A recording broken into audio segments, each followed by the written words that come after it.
Tuhan tu maha kasih sayang. Tapi Tuhan tu maha adil. Tuhan akan memberi apa yang kita usahakan.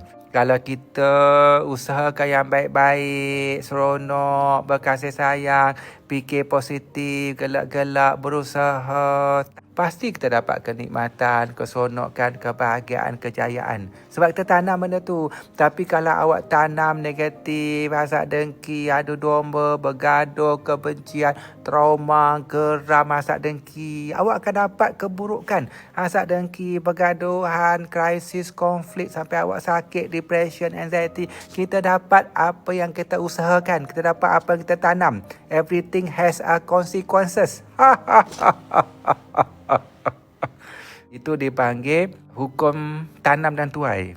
Apa yang kita tanam, pasti kita menuainya. Kita ada 4 hukum tu. Cuma tak sempat lah ya. Nak cerita semua.